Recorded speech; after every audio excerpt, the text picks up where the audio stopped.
नमस्ते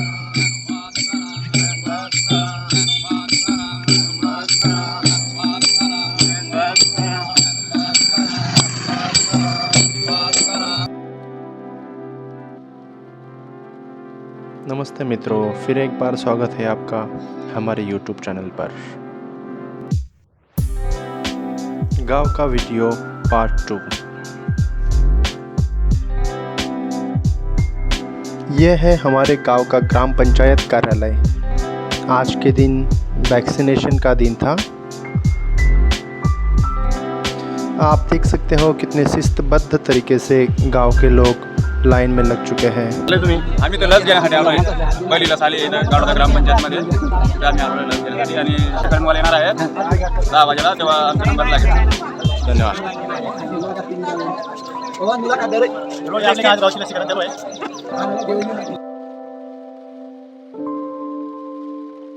आज Covid vaccination का पहला दिन था। इसके पहले हमारे गांव में वैक्सीनेशन आया नहीं था। आज पहला दिन था और पहले ही दिन लगभग 500 वैक्सीन हमारे गांव को मिल चुकी थी। ये देखिए यहाँ पर रजिस्ट्रेशन हो रहा है। जिसको भी वैक्सीन लेनी है वो यहाँ पर रजिस्टर करते हैं, उसके बाद उन्हें वैक्सीन मिलती है। अक्सर गांव के सरपंच, सदस्य और गांव के लोग समाज कार्य में जुटे रहते हैं। आइए हम अभी सरपंच से बात करेंगे। आपल्या गावाच्या सरपंचांशी 2 शब्द बोलणार आहेत। गावाच्या लसीकरणाबाबत त्यांनीच पुढाकार घेतलेला आहे, तर आपण त्यांच्याशी जरा 2 शब्द।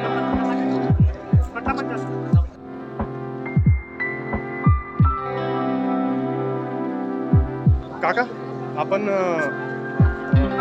लसीकरणासाठी खूप मेहनत घेतली। तुम्ही पाठपुरावा करून की लोकांना लसीकरण झालेलं नव्हतं, त्याच्यामुळे तुम्ही खूप प्रयत्न करून इकडे आपण लसीकरण उपलब्ध करून दिलेलं आहे। त्याच्यासाठी तुम्ही काय काय प्रयत्न केले आणि आता गावाच्या पुढच्या विकासासाठी आपण काय काय प्रयत्न करणार आहेत ते तर? सर्वप्रथम कानाड्याला जाऊन 2-3 वेळा तिथं PHCला जाऊन वारंवार त्यांना विनंती केली।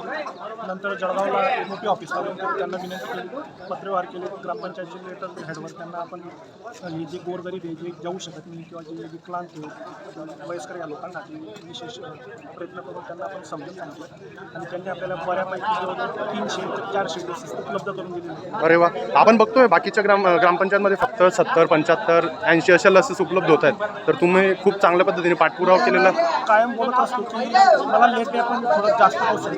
बरोबर, 50 डोस आहे, परत गावातलं वातावरण कमी लोक होतील, त्याच्यापेक्षा थोडा 8 दिवस लेट दिलं चालेल।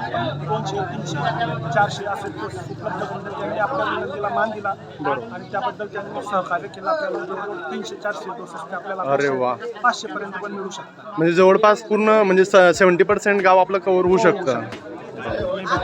बरोबर, धन्यवाद काका, तुम्ही गावासाठी खूप सहकार्य करतायत आणि पुढे तुमची भविष्याची वाटचाल अजून सुखकर राहो आणि पंचकृषी तुमचं चांगलं नाव घ्यावं। मला असं वाटतंय की पुढचं जे वर्ष आहे 2023 हे कोरोनामुक्त होणार आहे, यात काही शंका नाही। आणि अशीच योगबापूसारखे कार्यकर्ते जर प्रत्येक गावामध्ये असले, त्यांनी बरीच पुढारणं केलेली आहे। डॉक्टर साहेबांशी त्यांनी परवा माझ्याबरोबर असताना चौधरी डॉक्टर कानडद्याचे यांच्याशी वार्तालाप आम्ही की। सरपंच जी का कहना था कि गांव के गरीब लोग, बुजुर्ग लोग, माताएं, बहनों वैक्सीन लेने के लिए सिटी में नहीं जा सकते हैं, इसलिए वहाँ पर उन्होंने बहुत सही तरीके से, सही ढंग से उन्होंने वहाँ पे बहुत प्रयास किया और आरोग्य केंद्र से उन्होंने लगभग 500 वैक्सीन हमारे गांव के लिए मंजूर करवा कर लेके आए। एक छोटी सी बहस छोड़कर बाकी प्रक्रिया बहुत ही अच्छी हुई।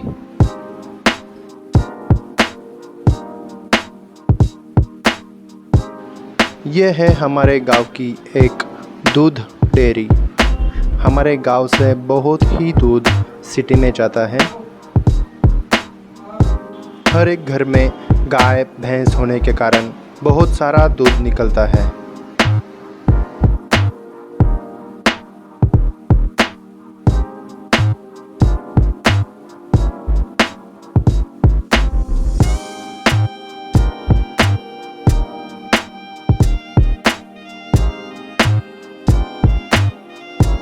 मित्रांनो, आता सगळ्यात भारी व्ह्यू जो आहे आमच्या गावातला तो तुम्हाला मी दाखवणार आहे.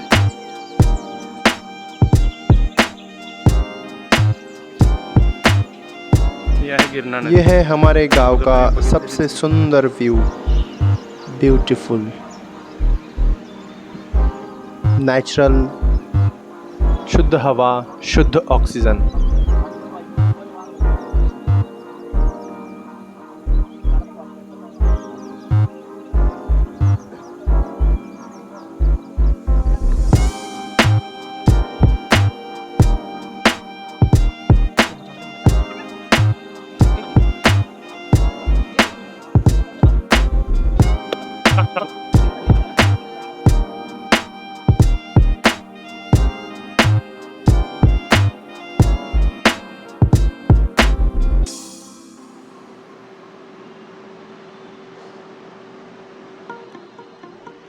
ये हमारे पुराने गांव के पुराने मंदिर हैं.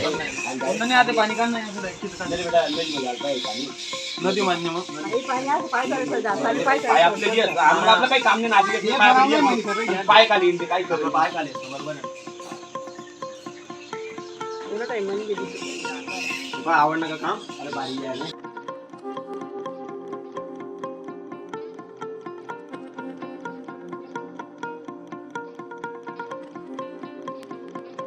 काय चालू आहे बाकी दिनचर्या वगैरे चालू आहे? नाही आता सध्या गणपती बसणार आहे. गणपतीच्या घरामध्ये डीजे सर्व मुलं. अच्छा. पण गणपतीच्या आधी आता सर्व मुलं सकाळी उठल्या रनिंगला जात होते. बाकीचे जिम मारत होते. आता काही नाही, तिला पाणी आलंय त्यासाठी पोहायला आपण जातात. दुपारी जाता का पोहायला? दुपारी जातात पोहायला. 2-3 तास. हा 2-3 तास जातात. बाकीचे मुलं जातात, बाकीच्या घरी राहतात, बाकीच्यांना शेताची कामं सुरू असतात. हा बरोबर. आणि पोलीस भरती. हा पोलीस भरतीची प्रॅक्टिस चालू आहे. बाकीच्या मुलांची फॉर्म भरते येणार आहे आता डिसेंबरमध्ये भरती. मुलांचा पण आम्ही आलो भरते काय करतो. असं आहे का?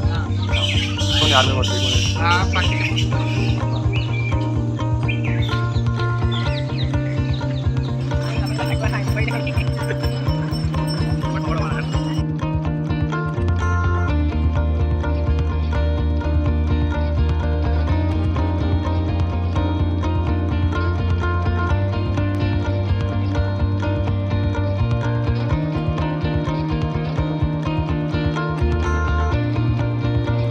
ये एरिया गांव के टॉप हाइट पर है, लेकिन इसको छोटा वाड़ा कहा जाता है.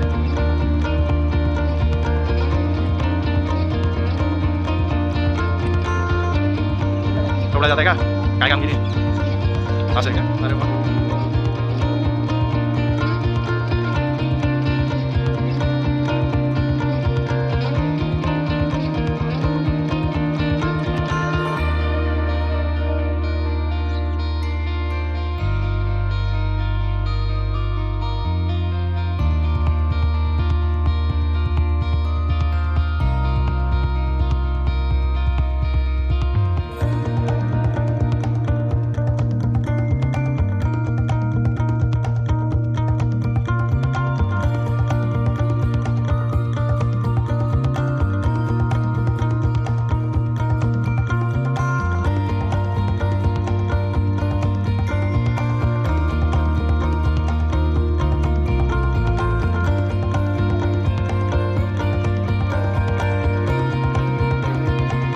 यह है हमारे गांव के कुम्हार का घर.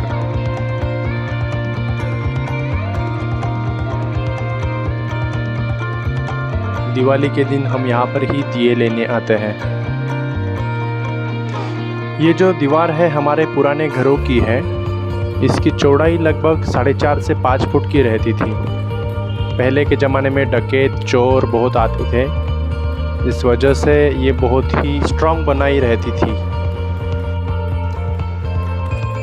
बैलों का पोलासन बहुत ही नज़दीक था, तो मिट्टी के बैल तैयार हो रहे थे कुम्हार के घर. तो हमने भी सोचा कि हम भी देखें कि मिट्टी के बैल कैसे तैयार करते हैं. उन्होंने हमें प्रैक्टिकल भी करके दिखाया. ये हैं सचिन कुम्हार, बहुत ही माहिर है इस काम में.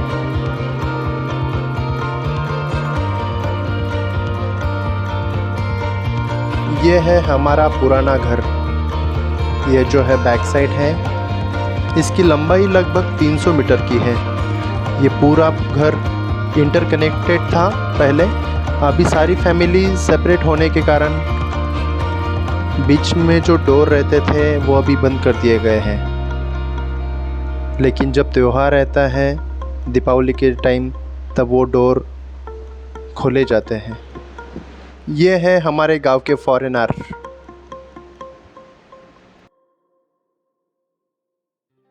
ये है गांव का कबूतर खाना, जबकि हमारा दोस्त कबूतरों से खेल रहा है।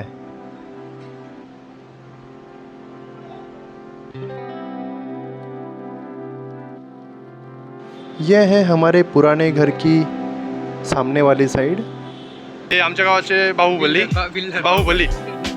त्यांना तुम्ही काही पण उचलायला लावा। महादेवाची ये पिंड है काय ते हमारे मंदिर पण बाहुबली उचलून घेतील फ्रेंड। direct। रामेश्वर मंदिर काय हो तुमचं म्हणणं काय त्याच्यावर? अच्छे भाई, होगी बात।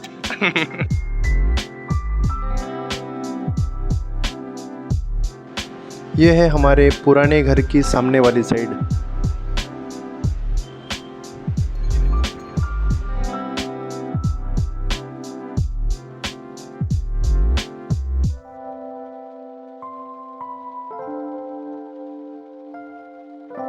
हमारे चाचा अभी भी पुराने घर में ही रहते हैं।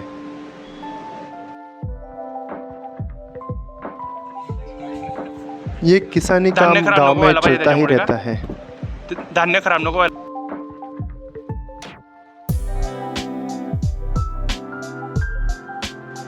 धान खराब ना हो इस वजह से यह पाउडर लगा के रखना पड़ता है।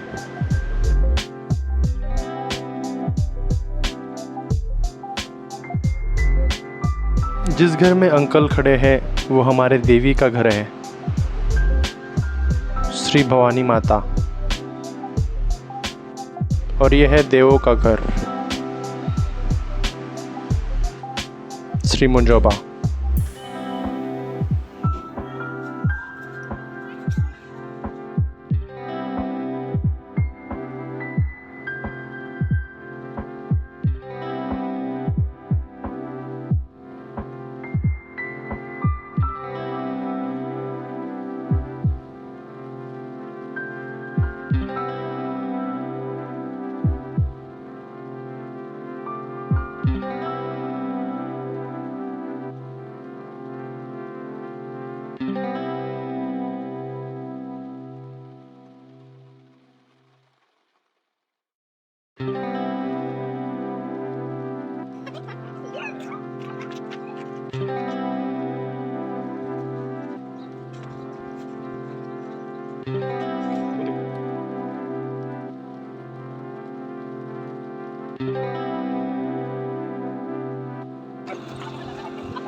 हमारे फ्रेंड्स बोल रहे थे कि इनके घर के पीछे बहुत सुंदर नज़ारा है, तो हमने सोचा उसका भी क्यों ना शूट ले लें।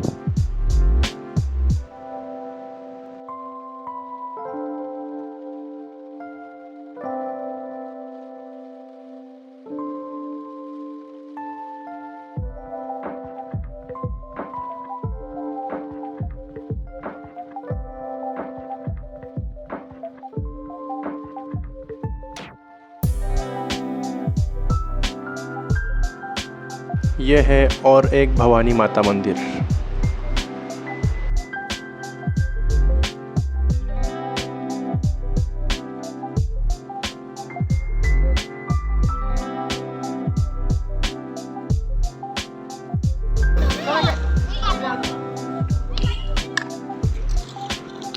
और ये देखिए लड़के कैसे खेल रहे हैं।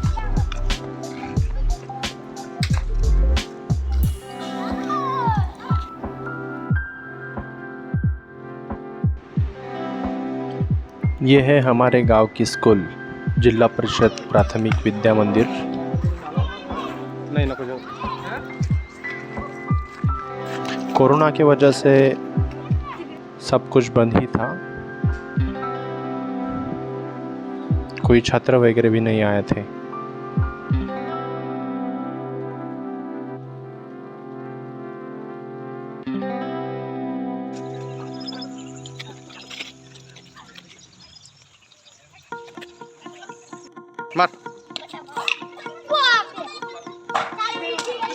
हा आमच्या गावातील कट्टा, इथे सगळे संध्याकाळी जमा होतात आणि मज्जा मस्ती।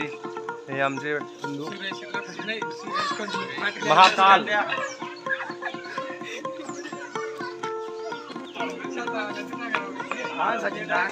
हे आमच्या गावाचे एकनाथ बाबा, यांच्याजवळ खूपच प्रॉपर्टी आहे, पण हे जीवाचे खूपच हाल करून देत आहे। यांच्याजवळ खूपच प्रॉपर्टी आहे, पण हे हाल करताय जीवाचा। एकनाथ बाबा आणि मना आजी। बाबा आजी कुठे गेली हो? आजी शेतात गेली वाटतं।